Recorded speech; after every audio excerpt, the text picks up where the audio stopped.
हमारा हमारा पहला क्वेश्चन है, under money supply concept the term narrow money include which of the following. तो यहाँ पे ध्यान देने वाली बात क्या है, नैरो मनी।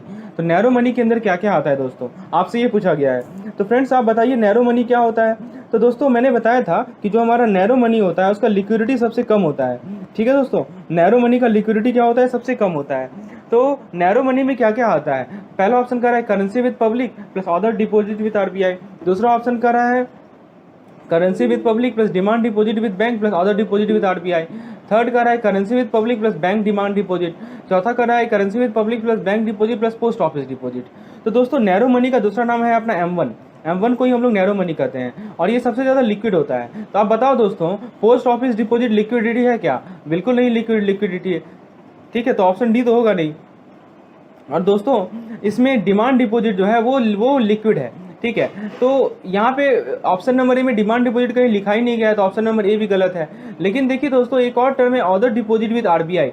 ये भी जो अदर डिपॉजिट्स हैं आरबीआई के साथ, ये भी हमारे M1 के पार्ट्स होते हैं। तो इसीलिए ऑप्शन सी भी गलत है। तो करेक्ट आंसर होगा इसका ऑप्शन नंबर बी। तो आप समझ सकते हैं कि करेक्ट आंसर क्यों ऑप्शन नंबर बी है।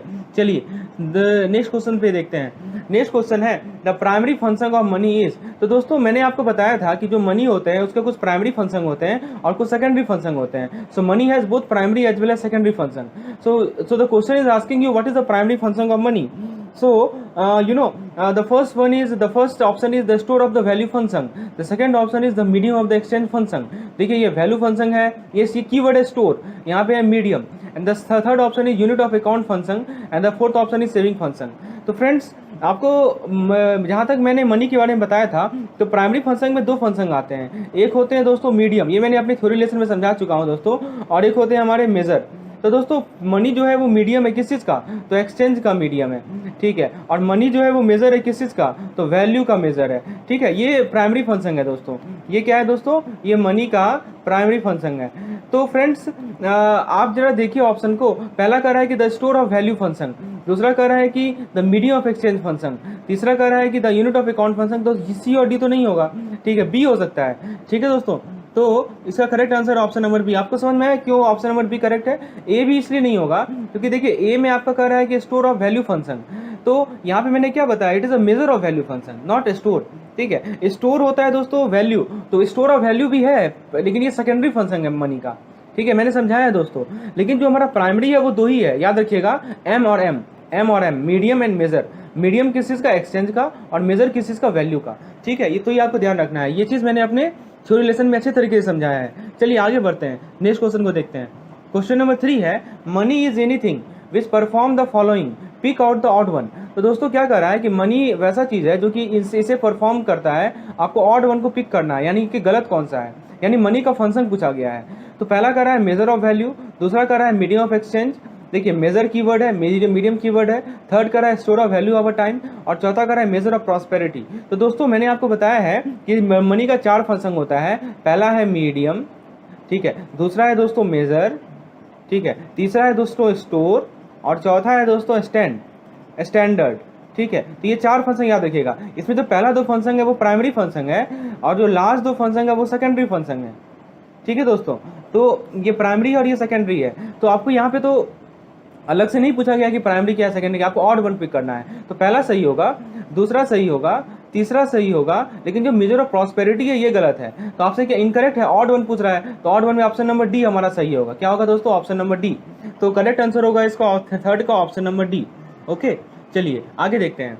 Money supply refers to, money supply का डेफिनेशन मैंने बताया था दोस्तों। मनी सप्लाई का क्या मतलब है, तो दोस्तों मनी सप्लाई के बारे में मैंने आपको बताया था, it is total stock of money. ठीक है दोस्तों, क्या है ये बेसिकली होता है total stock of money, total stock of money. ठीक है दोस्तों, तो ऑप्शन देखिए, the amount of money in the bank, यानी बैंक में जो मनी का अमाउंट है वो, the amount of money with the people, and the amount of money in the circulation in economy. तो दोस्तों बताइए क्या होगा, थर्ड आंसर सही है। अब देखिए टोटल स्टॉक ऑफ मनी जब मैं बोल रहा हूँ तो उसके अंदर कौन कौन सा पैसा आता है वो जरा देखिए। तो सबसे पहला आता है दोस्तों पब्लिक, यानी कि पब्लिक के पास जो पैसा है, ठीक है, वो तो लेना ही हमें, प्लस जो आरबीआई के पास पैसा है, और प्लस जो गवर्नमेंट के पास पैसा है। तो ये यही तीनों पैसा होते हैं जो कि हमारे यही तीनों सर्कुलेट होते हैं हमारे इकोनॉमी में, ठीक है। तो टोटल स्टॉक ऑफ मनी को ही हम लोग मनी सप्लाई कहते हैं, और इसका करेक्ट आंसर होगा ऑप्शन नंबर 3। 1 गलत है क्योंकि खाली amount of money in the bank लिखा हुआ है, दूसरा गलत है खाली amount of money in the people लिखा हुआ है, लेकिन तीसरा सही है कि सर्कुलेशन इन इकोनॉमी लिखा हुआ है, इसमें सभी चीज़ इंक्लूडेड हो जाते हैं। आइए नेक्स्ट क्वेश्चन देखते हैं। नेक्स्ट क्वेश्चन है दोस्तों अपना question number 5। Under money supply, तो दोस्तों क्या कर रहा है question number 5, under money supply concept the term broad money. यहाँ पे देखिए ब्रॉड मनी के बारे में पूछा गया है। Broad money include which of the following? Option A currency with public plus other deposit with RBI, option B currency with public plus demand deposit with bank plus other deposit with RBI, option C currency with public plus bank demand deposit plus time deposit with bank, option D currency with public plus bank deposit plus post office deposit. तो दोस्तों जहाँ तक बात है अपने broad money, तो मैंने आपको बताया दोस्तों कि ये जो ब्रॉड मनी होते हैं तो ये लेस लिक्विडिटी होते हैं, ये this is less liquid as compare to narrow money, ठीक है, इसकी लिक्विडिटी कम होती है। और ब्रॉड मनी का दूसरा नाम आपको पता होगा दोस्तों, ब्रॉड मनी को हम लोग क्या कहते हैं आपको बताइए? ब्रॉड मनी का दूसरा नाम है दोस्तों M3, ठीक है। तो ब्रॉड मनी को हम लोग M3 भी कहते हैं। तो फ्रेंड्स आप यहाँ देख सकते हैं कि इस पार्टिकुलर क्वेश्चन में आपसे पूछा गया है कि ब्रॉड मनी के अंदर क्या क्या आता है। तो बताइए दोस्तों हमारा M3 में क्या होता है कि M1 plus time deposit with bank होता है, ठीक है, M1 plus time deposit with bank. तो अब देखिए क्योंकि ये जो टाइम डिपॉजिट का कंपोनेंट आ जाता है दोस्तों, इस टाइम डिपॉजिट के कारण ही अपना क्या होता है कि अपना लिक्विडिटी कम हो जाता है, ठीक है, this is less liquid. So this time deposit के कारण क्या होता है, टाइम डिपॉजिट जैसे कि आपका FD वगैरह हो गया, ठीक है, RD हो गया, ये टाइम डिपॉजिट है। तो टाइम डिपॉजिट क्या करता है कि लिक्विडिटी कम कर देता है, इसीलिए इसे हम लोग ब्रॉड मनी कहते हैं। तो ब्रॉड मनी बेसिकली क्या होता है, ब्रॉड मनी होता है M1 प्लस टाइम डिपॉजिट, ठीक है, M1 प्लस टाइम डिपॉजिट। अब M1 में क्या क्या आता है? तो M1 में मैंने बताया था डिमांड डिपॉजिट आता है, करेंसी विद पब्लिक आता है। तो देखिए किसमें टाइम डिपॉजिट नहीं है वो आंसर सही होगा, वही देखिए पहला ऑप्शन देखिए, इसमें टाइम डिपॉजिट लिखा है क्या? नहीं लिखा है तो ये गलत है। दूसरा ऑप्शन देखिए, इसमें ये तो हमारा नैरो मनी का कंसेप्ट है तो ये भी नहीं होगा, लेकिन तीसरा में देखिए लिखा हुआ है टाइम डिपॉजिट, ठीक है, तो ये सही होगा। और चौथा में भी कहीं नहीं लिखा है, पोस्ट ऑफिस डिपॉजिट लिखा है, इससे कोई मतलब ही नहीं है, ठीक है। तो ऑप्शन सी हमारा सही है, ए बी और डी गलत है, ठीक है। तो समझ में आया कि ब्रॉड मनी में क्या इंक्लूड करना है, हमें टाइम डिपॉजिट इंक्लूड करना है। आइए आगे देखते हैं question number 6। The important money supply indicator monitored in RBI. बहुत अच्छा क्वेश्चन है दोस्तों। आपसे क्या पूछा गया है, आपके सामने आपको पता है ना M1 M2 M3 M4 ये 4 मनी सप्लाई इंडिकेटर हैं। तो इनमें से सबसे ज़्यादा इंपॉर्टेंट कौन सा इंडिकेटर है ये पूछा गया है दोस्तों आपसे, बताइए। सबसे इंपॉर्टेंट इंडिकेटर्स है दोस्तों, सबसे इंपॉर्टेंट इंडिकेटर्स है अपना M3, ठीक है। तो ये M3 हमारा ब्रॉड मनी है और M3 को हम लोग ब्रॉड मनी कहते हैं। इसके अंदर अपना क्या आता है, M1 आता है प्लस टाइम डिपॉजिट आता है, ठीक है। तो ये आपसे याद है, ये ध्यान रखना है, ये बुक में आपको दे रखा है मैकमिलन बुक में कि सबसे इंपॉर्टेंट ये तीनों में देखा जाए तो सबसे इंपॉर्टेंट मनी सप्लाई इंडिकेटर जो आरबीआई मॉनिटर करती है वो है अपना M3, ठीक है। तो option number C will be the correct answer. आइए नेक्स्ट क्वेश्चन देखते हैं। नेक्स्ट क्वेश्चन है अपना दोस्तों, हाँ ये बहुत अच्छा क्वेश्चन है। आप देखिए क्वेश्चन में क्या कहा गया है, इन्फ्लेशन का मीनिंग आपको समझ में आएगा, क्योंकि इन्फ्लेशन का मतलब समझते हैं या नहीं समझते हैं। क्या कह रहा है, what would an increase in demand for good means. मान लीजिए कि डिमांड बढ़ रहा है, ठीक है, तो डिमांड बढ़ रहा है तो आप उससे क्या समझते हैं, क्या इन्फ्लेशन में कोई फर्क पड़ेगा या मनी सप्लाई में कोई फर्क पड़ेगा, ये बताना है आपको। ऑप्शन ए कह रहा है कि इन्फ्लेशन हमारा बढ़ेगा, ऑप्शन बी कह रहा है कि इन्फ्लेशन हमारा घटेगा, ऑप्शन सी कह रहा है कि मनी सप्लाई का ग्रोथ होगा और ऑप्शन डी कह रहा है कि मनी सप्लाई का ड्रॉप होगा। अब बताइए दोस्तों क्या सही होगा इसमें। यदि मान लीजिए कि किसी गुड्स का डिमांड आपका बढ़ रहा है, ठीक है दोस्तों, तो किसी गुड्स का डिमांड यदि आपका बढ़ रहा है तो इन्फ्लेशन पे उसका क्या इफेक्ट पड़ेगा। इन्फ्लेशन क्या डिमांड से के द्वारा इफेक्ट होती है क्या?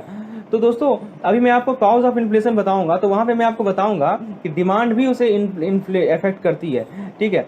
तो यदि मान लीजिए कि एक होता है हमारा डिमांड पुल इन्फ्लेशन, मैंने आपको समझाया भी था डिमांड पुल इन्फ्लेशन, ठीक है। तो डिमांड पुल इन्फ्लेशन में मैंने क्या बताया था कि यदि हमारा डिमांड बढ़ रहा है, एग्रीगेट डिमांड बढ़ रहा है गुड्स और सर्विस का, तो उस केस में हमारा डिमांड पुल इन्फ्लेशन होता है, ठीक है। तो ये चीज़ मैंने आपको समझाया था। तो यहाँ पे जहाँ तक बात है इस पार्टिकुलर क्वेश्चन में, तो फ्रेंड्स देखिए यहाँ पे what will increase in the demands for goods in get, तो इसका मतलब है दोस्तों कि हमारा मनी सप्लाई ग्रोथ हो रहा है।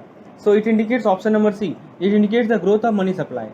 नेक्स्ट क्वेश्चन है the number of times a unit of money changes hand in course of year is called. तो एक साल में कितना बार मनी जो है हैंड को चेंज करता है, ठीक है, ये किसी भी ईयर के कोर्स में, तो इसे हम लोग क्या कहते हैं, तो सप्लाई ऑफ मनी कहते हैं, या परचेसिंग पावर ऑफ मनी कहते हैं, या वेलोसिटी ऑफ मनी, या वैल्यू ऑफ मनी। तो दोस्तों एक टर्म है वेलोसिटी ऑफ मनी, ये मैंने समझाया था दोस्तों। वेलोसिटी ऑफ मनी क्या होता है, वेलोसिटी ऑफ मनी यही है जो चीज़ जो कि यहाँ पे मैंने बताया है।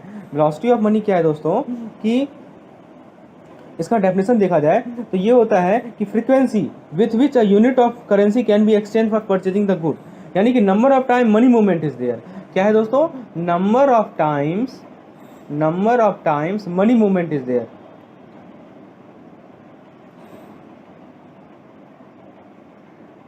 Number of times money movement is there, ठीक है। तो money movement is there from one of the entity to other entity, तो इसे हम लोग वेलोसिटी ऑफ मनी कहते हैं। तो आपसे यही पूछा तो गया है कि number of times unit of money changes hand in the course of year, तो उसे क्या कहते हैं, वेलोसिटी ऑफ मनी कहते हैं। तो ऑप्शन ए तो होगा नहीं, बी भी नहीं होगा, डी भी नहीं होगा, सी करेक्ट है, ठीक है। So the velocity of money is nothing but number of times money movement is there, so option C is the correct answer, ठीक है। तो आपको डेफिनेशन पता होना चाहिए कि मनी वेलोसिटी ऑफ मनी का मीनिंग क्या है। आइए आगे देखते हैं नेक्स्ट क्वेश्चन हम लोग। नेक्स्ट क्वेश्चन है अपना, इफ द पब्लिक, देखिए क्या कर रहा है कि क्वेश्चन में ये कर रहा है कि the public finds way of making the same amount of money perform a large amount of transaction then before. अब देखिए अमाउंट ऑफ मनी उतना ही है, जैसे मान लीजिए कि 10,000 रुपया है, तो द अमाउंट तो 10,000 ही रह रहा है, लेकिन ट्रांजेक्शन ज़्यादा हो रहा है। इसका क्या मीनिंग हुआ, पहला option the demand for money must have risen, यानी डिमांड बढ़ गया होगा। दूसरा ऑप्शन वेलोसिटी बढ़ गया होगा। तीसरा ऑप्शन इनकम एंड प्राइसेस बढ़ गया होगा। चौथा ऑप्शन मनी सप्लाई बढ़ गया होगा। अब दोस्तों बताइए क्या सही होगा। तो दोस्तों जहाँ तक बात है कि अमाउंट ऑफ मनी वही है, ठीक है, हमारा जो मनी का अमाउंट है, मनी जो है वो फिक्स्ड है, ठीक है, लेकिन ट्रांजैक्शन इंक्रीज हो गया है। तो ट्रांजैक्शन इंक्रीज हो गया यानी फ्रीक्वेंसी बढ़ गया है। और अभी मैंने आपको बताया ना दोस्तों कि कितना बार मनी मूवमेंट हो रहा है एक एंटिटी से दूसरी एंटिटी में, इसे हम लोग क्या कहते हैं, इसे हम लोग कहते हैं वेलोसिटी ऑफ मनी। क्या कहते हैं दोस्तों, velocity of money.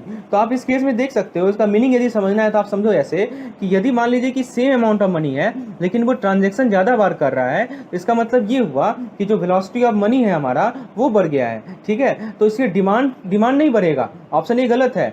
Income and price भी नहीं बढ़ेगा, सप्लाई ऑफ मनी भी नहीं बढ़ेगा, लेकिन बढ़ेगा तो हमारा वेलोसिटी ऑफ मनी बढ़ेगा। So option B is the correct answer. So I think using this question you can understand what is the physical meaning of this velocity of money. So option B is the correct answer. Okay, so let's move to the next question. So question number 10 is the fact that using money avoids the double coincidence of want necessary in the barter economy illustrate which function of money. अब देखिए यहाँ पे function का money से related एक question है। अभी मैंने बताया था ना आपको 4 फंक्शन था, एम एस एस। एम से होता था मीडियम, दूसरे एम से होता था मेजर, तीसरे एम से होता था स्टोर, और चौथे एम से होता था स्टैंडर्ड, चौथे एस से होता है स्टैंडर्ड। तो आपसे ये पूछ रहा है कि money avoids the double coincidence of wants, तो ये कौन से मनी के फंक्शन को इलस्ट्रेट कर रहा है। पहला है यूनिट ऑफ मनी, दूसरा क्या है दोस्तों, मीडियम ऑफ एक्सचेंज, तीसरा क्या है स्टोर ऑफ वैल्यू, चौथा क्या है सोर्स ऑफ लिक्विडिटी, ठीक है दोस्तों। तो ये देखिए आप समझिए बात को, ये जो है हमारा यूनिट ऑफ अकाउंट को शो कर रहा है कि मनी जो है आपका वो वैल्यू का मेजर कर रहा है। पहले के ज़माने में आपको पता है ना बार्टर सिस्टम होता था, ठीक है। तो आपको यदि आपके पास यदि मान लीजिए कि आपके पास एप्पल्स है, ठीक है, और दूसरे के पास मान लीजिए कि राइस है, तो आप क्या करते थे, एप्पल्स को उसको देते थे, राइस आप उससे लेते थे। तो यही होता था हमारा बार्टर सिस्टम। लेकिन अब क्या हुआ, अब मनी बीच में आ गया। आप मनी देकर एप्पल एप्पल बेचकर मनी ले रहे हो और उसी मनी से आप राइस खरीद रहे हो। तो ये हमारा अभी का सिस्टम है। तो ये जो है इलस्ट्रेट करता है कि मनी जो है वो यूनिट ऑफ अकाउंट है, या इसे बुक के हिसाब से कहा जाए तो मेजर ऑफ वैल्यू है। Option A will be the correct answer, ठीक है। चलिए आगे देखते हैं। अब $25,000 price tag on new car is an example of money as. हाँ, अब देखिए एक नया सा कार है, उस पर $25,000 का प्राइस टैग है। तो ये प्राइस टैग मनी के किस फंक्शन को इलस्ट्रेट कर रहा है, टाइम डिपॉजिट को, मीडियम ऑफ एक्सचेंज को, स्टोर ऑफ वैल्यू को और यूनिट ऑफ अकाउंट। बताइए दोस्तों कौन सा फंक्शन होगा। तो साफ साफ है ये मीडियम ऑफ एक्सचेंज है, ठीक है, कि money is our medium of exchange, ठीक है। यानी कि इसी पैसा के थ्रू हम लोग क्या कर रहे हैं कि हम लोग एक्सचेंज कर रहे हैं इस आइटम को। So option B is the correct answer. Next question is which of the following applies to money when it serve as store of value. तो क्या कर रहा है कि जब मनी आपका स्टोर ऑफ वैल्यू का फंक्शन सर्व कर रहा है तो इनमें से कौन सा केस अप्लाई होगा। Money is a store of value because it is an agreed measure of for stating goods price.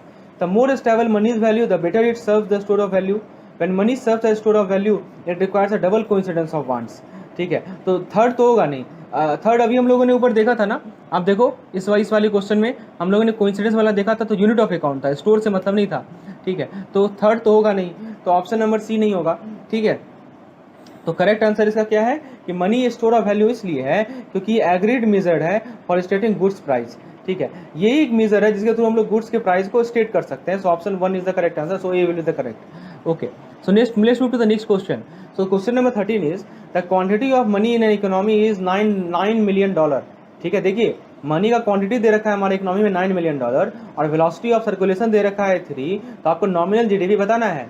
तो दोस्तों इस क्वेश्चन को बनाने के लिए आपको वेलोसिटी ऑफ मनी का फॉर्मूला पता होना चाहिए। ठीक है, देखिए मैं आपको हर एक तरह का क्वेश्चन करवाने का प्रयास कर रहा हूँ। मेरा ये प्रयास है कि so every type of question which ever can be asked in your CIB examination, I am trying to cover that. Okay, so let's see what is the formula for velocity of money. So velocity of money is what, मैंने बता दिया कि basically ये होता है कि हमारा जो मनी है वो कितना बार, उसका फ्रीक्वेंसी क्या है मूवमेंट का। तो वेलोसिटी ऑफ मनी का जो फॉर्मूला है दोस्तों वो ये है कि हम लोग नॉमिनेटर में नॉमिनल जीडीपी को लिखते हैं। ठीक है, अब नॉमिनल जीडीपी क्या होता है, रियल जीडीपी क्या होता है, दोनों में क्या डिफरेंस है वो मैं आपको आगे बताता हूँ। ठीक है, नॉमिनल जीडीपी को लिखते हैं और डिनोमिनेटर में दोस्तों हम लोग लिखते हैं मनी सप्लाई को। Okay, so this is the formula. ठीक है, अब आपको देखिए इस क्वेश्चन में क्या दे रखा है, the quantity of money in economy. ठीक है, तो मनी सप्लाई दे रखा है ना, मनी सप्लाई कितना है, $9 है। ठीक है, उसके बाद दोस्तों वेलोसिटी ऑफ सर्कुलेशन यानी वेलोसिटी ऑफ मनी दे रखा है 3, आपसे नॉमिनल जीडीपी पूछा गया है। तो दोस्तों नॉमिनल जीडीपी कैसे निकालिएगा बताइए, तो nominal GDP is equal to velocity of money multiplied by money supply, यही तो होगा ना, मल्टीप्लाइड बाय मनी सप्लाई। तो आप क्या करेंगे, 3, वेलोसिटी ऑफ मनी कितना है 3 और हमारा मनी सप्लाई कितना है $9, तो 3 × 9 कितना हो जाएगा 27। तो दोस्तों 27 मिलियन डॉलर हमारा आंसर हो जाएगा। So option B will be the correct answer. Okay, so 13 option number B is the correct answer. Let's move to the next question. So the next question is question number 14। तो दोस्तों ये जो question है ये basically हमारा एक case study है। So we will so question number 14, 15, 16, 17 will be based on the same question. Question ये कहा गया है कि हमारा जो मेजर ऑफ मनी होता है उसमें बैंक डिपॉजिट भी इंक्लूडेड होता है with RBI, demand deposit with the banking system होता ही है, और टर्म डिपॉजिट भी होता है, उसमें करेंसी विद पब्लिक होता है, और M0, M1, M2, M3 के रूप में इसे शो करते हैं। अब क्वेश्चन क्या कर रहा है, the liabilities such as current deposit, demand liability portion of the saving bank, margin held in against letter of credit और bank guarantee, balance in overdue fixed deposit are included. अब ये सब जो चीज़ लिखा गया है किसके अंदर इंक्लूडेड है, M0, M1, M2, M3 किसके अंदर इंक्लूडेड है बताइए। तो दोस्तों देखिए ये सब हमारे लायबिलिटीज़ होते हैं, current deposit, demand liabilities, margin held against letter of credit. तो दोस्तों ये चीज़ मैंने आपको बताया है कि जैसे आपका जो डिमांड डिपॉजिट होता है उसका ये पार्ट्स है, किसका पार्ट है दोस्तों, डिमांड डिपॉजिट का ये पार्ट है। तो क्या क्या है, तो सबसे पहला है अपना करंट डिपॉजिट। ठीक है, ये देखिए करंट डिपॉजिट है, उसके बाद दूसरा है अपना demand liabilities portion of saving bank, तीसरा है अपना margin held in against LC और बैंक गारंटी, और चौथा है अपना balance in overdue fixed deposit. तो ये हमारा क्या है दोस्तों, ये सभी के सभी हमारे डिमांड डिपॉजिट्स हैं। और आपको पता है दोस्तों डिमांड डिपॉजिट जो भी आएगा तो किसका पार्ट होगा, तो M0 का होगा क्या, M0 तो हमारा रिजर्व्स होता है। ठीक है, वो हमारा M1 का पार्ट होगा। तो हमारा किसका होगा दोस्तों, M1 का पार्ट होगा। ठीक है, तो इनिशियली इसे इंक्लूड किया गया M1 में, क्योंकि M1 का जो फॉर्मूला M1 में हमारा नैरो मनी होता है और नैरो मनी में हमारा क्या होता है, डिमांड डिपॉजिट आता है। ठीक है, so option I think B will be the correct. ठीक है, सो ओके, आपको समझ में आया बी आंसर क्यों सही है। आइए नेक्स्ट क्वेश्चन देखते हैं, the demand deposit of banks are included in. अब देखिए बहुत बढ़िया क्वेश्चन है, डिमांड डिपॉजिट किसके अंदर इंक्लूडेड है। तो दोस्तों लास्ट क्लास में मैंने आपको एक चार्ट बना के बताया था, याद है आपको, आपको याद होगा कि जो हमारा डिमांड डिपॉजिट है, देखिए मैंने आपको इस चीज़ को समझाया था। देखिए ऐसे मैंने चार्ट बनाया था ना, आपको याद होगा, यहाँ पे मैंने M1 लिखा था, M2 लिखा था, M3 लिखा था, M4 लिखा था, और यहाँ पे मैंने लिखा था दोस्तों कासा। यदि आपको नहीं याद है तो आप वहाँ जाके देखिए पिछले लेसन को, वहाँ पे मैंने अच्छे से समझाया है। और यहाँ पे मैं लिखा है FD + RD। ठीक है, FD + RD, और ये कासा लिखा था, FD + RD लिखा था, और मनी इन हैंड तो है ही। तो ये जो कासा है दोस्तों वो हमारा चारों का पार्ट है, M1 में भी आता है, M2 में भी आता है, M3 में भी आता है और M4 में भी आता है। ठीक है, तो जैसे जैसे हम लोग नीचे जा रहे होते हैं तो हमारा लिक्विडिटी क्या होता है, घटते जाता है। तो कासा ही तो है हमारा डिमांड डिपॉजिट। ठीक है, ये FD + RD तो हमारा टाइम डिपॉजिट हो गया। ठीक है, तो कासा जो है M1 में भी है, M2 में भी है, M3 में भी है। So option D will be the correct. Okay, A B C are wrong, so D will be the correct. Wait, यहाँ पे क्या है, demand deposit of banks. Wait, यहाँ पे एक mistake, demand deposits of bank. दोस्तों यहाँ पे डिमांड डिपॉजिट ऑफ बैंक कर रहा है तो सही है, हम अपना डी सही होगा, ठीक है। यहाँ पे एक मिस्टेक है, इसे आप सही कर लें, इसका करेक्ट आंसर होगा डी। यहाँ पे ए ना होकर क्या होगा, डी, क्योंकि M3 में हमारा M1 भी तो आता है, ठीक है। M3 में हमारा M1 भी आता है और M1 के अंदर हमारा डिमांड डिपॉजिट होता है, इसीलिए डिमांड डिपॉजिट सभी के अंदर इंक्लूडेड है। आइए नेक्स्ट क्वेश्चन देखते हैं। The term deposits of bank are included in. अब दोस्तों टर्म डिपॉजिट अभी मैंने बताया ना, आपका जो FD प्लस RD है, यही हमारा टर्म डिपॉजिट होता है, ठीक है। तो यहाँ यदि आप M1 M2 M3 लिखोगे, ठीक है, और M4, तो टर्म डिपॉजिट्स का जहाँ तक बात है तो टर्म डिपॉजिट किस में आएगा बताइए। FD RD जो है वो बहुत कम ही लिक्विडिटी होता है, तो M1 में तो आएगा नहीं, M2 में भी आएगा नहीं, M3 में आएगा, ठीक है, और M4 में भी आएगा। सो M3 एंड M4 में इंक्लूडेड है। सो आप जरा ऑप्शन को देखिए, टर्म डिपॉजिट्स, इसका आंसर दे रखा है हमें सी। यहाँ पे एक मिस्टेक है दोस्तों, M2 में तो टर्म डिपॉजिट नहीं आता है, ठीक है। यहाँ पे एक इसे करेक्ट कर लीजिए, इसमें ऑप्शन एक और ऑप्शन लगा लीजिए, ई नंबर ऑप्शन, ठीक है। मैं ई ऑप्शन ऐड कर रहा हूँ, वनली 3, ठीक है, ई नंबर सही होगा। केवल और केवल टर्म डिपॉजिट जो होता है वो M3 का पार्ट होता है, M1 में नहीं आएगा, M2 में नहीं आएगा, ठीक है। तो option E will be the correct. तो इसे आप लोग सही कर लेते हैं, इसे हम लोग यहाँ पे डिलीट कर देते हैं, ये गलत है, सी नहीं होगा, ई होगा, ठीक है। वनली क्या, वनली M3, ठीक है, केवल M3 में आता है, और M4 रहता है तो उसमें भी आता है दोस्तों। चलिए आगे देखते हैं। नेक्स्ट क्वेश्चन है, major portion of which of the following contains interest free fund and is the most liquid. ये कीवर्ड है, most liquid part of the money supply.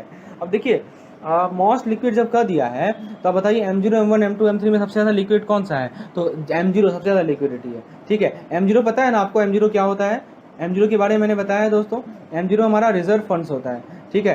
तो एक बार मैं फिर से बता दूं आपको M0 के बारे में।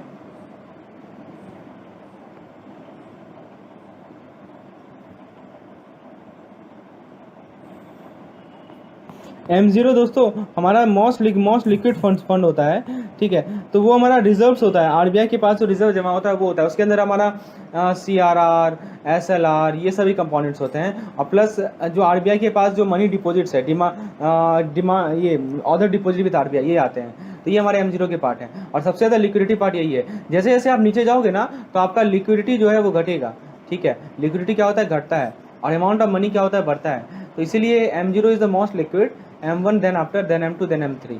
ओके नेक्स्ट क्वेश्चन देखते हैं हम लोग। डिमांड डिपॉजिट विद बैंक्स, ठीक है। अब देखिए क्वेश्चन है, इस क्वेश्चन को मैंने ऑलरेडी डिस्कस कर चुका हूँ। क्या कर रहा है कि जो बैंक के साथ जो डिमांड डिपॉजिट होता है इसके अंदर लायबिलिटीज आते हैं जो कि पेबल होते हैं डिमांड पे, और इनके अंदर क्या क्या आते हैं, तो करंट डिपॉजिट आएगा, demand liability portion of saving bank आएगा, मार्जिन हेल्ड सेकंड LC आएगा, गारंटी आएगा, ये भी आएगा, balance in overdue fixed deposit, cash certificate, cumulative recovery. दोस्तों ये सभी के सभी आते हैं, ठीक है। ये सभी के सभी हमारे डिमांड डिपॉजिट का ही पार्ट है, तो option D will be the correct. A भी सही है, बी भी सही है, डी भी सही है, यानी तीनों के तीनों सही है, तो ऑप्शन डी हमारा सही होगा, ठीक है। Option D is the correct answer. Let's move to the next question. आप देखिए एक हमारा एक MCQs बेस्ड क्वेश्चन है, ठीक है, मतलब न्यूमेरिकल क्वेश्चन है। आपसे ब्रॉड मनी कैलकुलेट करने को कहा गया है। ब्रॉड मनी समझते हो ना आप, ब्रॉड मनी क्या होता है बताइए। तो ब्रॉड मनी होता है दोस्तों हमारा M3, ठीक है। आपको करेंसी विद पब्लिक दे रखा है कितना, 1 लाख दे रखा है। Demand deposit with banking system दे रखा है 2 lakh. Other deposit with RBI दे रखा है 2 लाख। सेविंग डिपॉजिट और पोस्ट सेविंग बैंक दे रखा है 40,000। टाइम डिपॉजिट दे रखा है 2 lakh. All deposit with post office bank including 40,000 of NSC total दे रखा है 1 लाख। तो आपसे क्या पूछा गया है, M3 निकालना है। तो पहले M3 का फॉर्मूला तो पता होना चाहिए। M3 का फॉर्मूला होता है M1 प्लस टाइम डिपॉजिट। तो पहले आप M1 निकालिए, और टाइम डिपॉजिट तो आपको दे ही रखा है, ठीक है। तो यहाँ देखिए टाइम डिपॉजिट दे रखा है 2 लाख। 2 लाख तो आपको ये मिल जाएगा, लेकिन M1 निकालिएगा ना, और M1 निकालने के लिए 3 चीज़ चाहिए। क्या क्या चीज़ चाहिए बताइए। पब्लिक के पास जो करेंसी है वो चाहिए, प्लस क्या चाहिए बताइए, demand deposit with banking system चाहिए, और प्लस क्या चाहिए, अदर डिपॉजिट RBI चाहिए। आप देखते हैं हम लोग इसे कैलकुलेट करते हैं। आइए दोस्तों इसका कैलकुलेशन देखते हैं। तो सबसे पहले हम लोग M1 निकालेंगे। M1 कैसे निकालेंगे, तो M1 निकालेंगे, करेंसी विद पब्लिक कितना है 1 लाख, ठीक है। डिमांड डिपॉजिट विद बैंक कितना है 2 लाख, और plus other deposit with RBI कितना है 2 लाख। आप दोस्तों इसे पहले एक बार क्वेश्चन को खुद से ट्राई कीजिए, और तब मेरे आंसर से मिलाइए, नहीं तो आप यही सब एग्जाम में गलती कर बैठोगे, ठीक है। So first of all you try your self, आप खुद से ट्राई करो दोस्तों, और फिर यदि नहीं समझ में आता है तब मेरे आंसर से मिलाओ, ये बेस्ट तरीका है। चलिए होपफुली आप लोग ट्राई कर रहे होंगे। तो दोस्तों आप देखोगे वैल्यू को प्लग करने पर हमारा M1 आ जाएगा, M1 आप निकाल सकते हो, M1 आ जाएगा 5 लाख। देखिए ना 1 लाख, 2 लाख और 2 लाख जोड़िए ना कितना होगा, 5 लाख होगा। M2 यदि मान लो निकालना होता तो M2 क्या होता है, M1 plus demand deposit with post office जो कि 40,000 है NSC, ठीक है। और M3 निकालना है तो क्या ब्रोड मनी तो निकालना है, यानी M1 प्लस टाइम डिपॉजिट, तो 5 लाख प्लस 2 लाख कितना हो जाएगा, 7 लाख। तो 7 लाख हमारा आंसर हो जाएगा। समझ में आया? चलिए आगे देखते हैं। इसी क्वेश्चन में M4 कितना होगा, आपसे M4 पूछ लिया गया। तो M4 होता क्या है बताओ तो, M4 होता है हमारा M3 दे लो और उसमें आप जोड़ दो क्या, all deposit with post office, यानी ऑल पोस्ट ऑफिस डिपॉजिट्स, ठीक है। तो इसमें NSC भी इंक्लूडेड है, सॉरी NSC एक्सक्लूडेड है, ध्यान दीजिएगा, माइनस NSC जो नेशनल सेविंग सर्टिफिकेट होता है उसे हम लोग एक्सक्लूड करेंगे। यही तो क्वेश्चन में देखना चाह रहा है, आपको ये पता है कि नहीं, ठीक है। एक एक देखिए मैक्मिलन बुक में एक एक लाइन का महत्व है, ठीक है, इसी को नोटिस कीजिए। NSC आपको घटाना है, ठीक है। तो दोस्तों आइए इसे सॉल्व करते हैं, एक बार खुद से ट्राई कीजिए फिर मैं बताता हूँ। M3 हम लोग ऑलरेडी निकाल चुके हैं, कितना निकला M3, 7 लाख, ठीक है। तो दोस्तों देखिए मैंने फॉर्मूला बता दिया, तो M3 है 7 लाख, तो total deposit with post office कितना है, 1 लाख है, लेकिन इसमें से 40,000 NSC है, तो उसे आप घटा दोगे, तो 40,000 घटा दोगे तो कितना बचेगा, 60,000 बचेगा। तो 7 लाख में से 60,000 जोड़ दो तो कितना हो जाएगा, 7,60,000, ठीक है। तो ये हमारा आंसर हो जाएगा। तो आप कंसेप्चुअली क्लियर रखिए कि जब हमसे M4 पूछा जाएगा तो M3 तो लेंगे, लेकिन उसमें से प्लस उसमें से पोस्ट ऑफिस भी लेंगे, पोस्ट ऑफिस डिपॉजिट भी लेंगे, लेकिन क्या करेंगे, NSC को छोड़कर। ये की पॉइंट है, ये आपको पता होना चाहिए। केस स्टडी आपसे गलती इसी कारण से होता है क्योंकि आपको ये फंडामेंटल चीज़ें नहीं पता होती हैं। So you should know that NSC is to be debited, NSC is to be reduced, NSC is to be subtracted while calculating M4। Okay, so let's move to the next question. तो ये आपको समझ में आया। देखिए next question भी हमारा एक केस स्टडी टाइप क्वेश्चन है, ठीक है। देखिए M4 दे रखा है 7.5 करोड़, ठीक है, सॉरी 75,000 करोड़, ठीक है, 7,50,000 करोड़ है। फिर M1 दे रखा है 4 lakh crore, currency with public दे रखा है 1 लाख करोड़, डिमांड देखिए डाटा सब दे रखा है, ठीक है। आपसे time deposit with banking system पूछा गया है, बहुत अच्छा क्वेश्चन है दोस्तों। टाइम डिपॉजिट बैंकिंग सिस्टम पहले आपको दिख जाए तो आप समझिए पहले कि ये किसका पार्ट है, ये M3 का पार्ट है ना। M3 is equal to M1 plus this, okay, so this is equal to M3 minus M1, समझ रहे हैं आप। तो M3 आप निकाल लीजिए, M1 निकाल लीजिए और दोनों का सब्ट्रैक्ट कर दीजिए, तो आपको टाइम डिपॉजिट बैंकिंग सिस्टम मिल जाएगा। अब दोस्तों M1 तो आपको दिया हुआ है, यहाँ देखिए M1 दिया हुआ है, लेकिन आपको M4 दिया हुआ है ना। तो M4 होता क्या है बताइए, अब मैं आपको लॉजिक बता रहा हूँ कैसे सोचना है। M4 होता है M3 plus total post office deposit minus NSC, ठीक है। तो आप यहाँ से क्या निकालेंगे, आप यहाँ से M3 निकालेंगे। आप कैसे निकालेंगे मैं आपको आगे बता रहा हूँ, देखिए समझिए। M4 is equal to M3 plus total post office deposit minus excluding NSC, ठीक है। तो इस इक्वेशन से आप M3 निकालेंगे और M3 निकालने के बाद यहाँ पुट करेंगे तो आपको टाइम डिपॉजिट मिल जाएगा। तो ऐसे सोचना है, आपका थॉट प्रोसेस ऐसे होना चाहिए। आइए दोस्तों सॉल्व करते हैं इसे, एक बार खुद से ट्राई कीजिए फिर मैं बताता हूँ। दोस्तों देखिए इस क्वेश्चन को सॉल्व करना है ना, तो आपके पास ये तीनों इक्वेशंस हैं जिसको आपको यूज करना है। पहला इक्वेशन नंबर 1 ये है, दूसरा इक्वेशन नंबर 1 ये है और तीसरा इक्वेशन नंबर 1 ये है, ठीक है। ओके, तो दोस्तों आप क्या करो कि टाइम डिपॉजिट विथ तीनों इक्वेशन को यदि आप पुट करोगे तो आपको फॉर्मूला आएगा M4 minus M1 minus all deposit post office time deposit excluding NSC, ठीक है। तो ये आपको फॉर्मूला आएगा टाइम डिपॉजिट का। तो M4 आपका कितना है 7,50,000, M1 कितना है 4 लाख और टाइम डिपॉजिट कितना है 50,000। क्योंकि NSC के बारे में कुछ अलग से डिटेल दिया नहीं हुआ है, देखिए तो दिया हुआ है क्या, नहीं दिया हुआ है ना, यहाँ साफ साफ लिखा हुआ है एक्सक्लूडिंग NSC। यहाँ पे क्वेश्चन में लिख दिया है कि मैंने NSC को एक्सक्लूड कर चुका हूँ, आपको कुछ सोचना ही नहीं है इसके बारे में, ठीक है। तो ये आपको ध्यान रखना है। तो फ्रेंड्स हमारा time deposit with banking system कितना हो जाएगा, ये हो जाएगा अपना 3 लाख करोड़, ठीक है, ये हो जाएगा अपना 3 lakh crore. So option C is the correct answer, ठीक है। ओके, नेक्स्ट क्वेश्चन नंबर 22 है, overdue fix deposit is a part of. तो दोस्तों क्या पूछा जा रहा है कि जो हमारा ओवरड्यू फिक्स डिपॉजिट होता है ये किसका पार्ट होता है, डिमांड डिपॉजिट का, टाइम डिपॉजिट का, आइदर A और B का या इन ऑपरेटिव डिपॉजिट का। तो बताइए दोस्तों ये किसका पार्ट होता है ओवरड्यू फिक्स डिपॉजिट अकाउंट। तो फ्रेंड्स जहाँ तक बात है ओवरड्यू फिक्स डिपॉजिट का, तो ये मैंने आपको बताया है कि जो हमारा balance in overdue fix deposit होता है वो हमारा डिमांड डिपॉजिट का पार्ट होता है, ठीक है, टाइम डिपॉजिट का पार्ट नहीं होता है। जो ओवरड्यू मतलब जो फिक्स डिपॉजिट ओवरड्यू रह गया है उसका बैलेंस हमारा डिमांड डिपॉजिट का पार्ट है। So option A will be the correct answer, ठीक है। नेक्स्ट क्वेश्चन देखते हैं। नेक्स्ट क्वेश्चन भी बेसिकली हमारा एक केस स्टडी पे बेस्ड है। यहाँ से सब कंसेप्ट आपको क्लियर हो जाएगा कि आपको फिगर दिया हुआ है 10 जून 2018 का, ठीक है। करेंसी पब्लिक दे रखा है, बैंक डिपॉजिट आरबीआई दे रखा है, अदर डिपॉजिट आरबीआई दे रखा है, सब चीज़ करोड़ में है, ये सब डाटा आपको दे रखा है। तो पहला क्वेश्चन है कि रिजर्व मनी बताना है, रिजर्व मनी कितना होगा।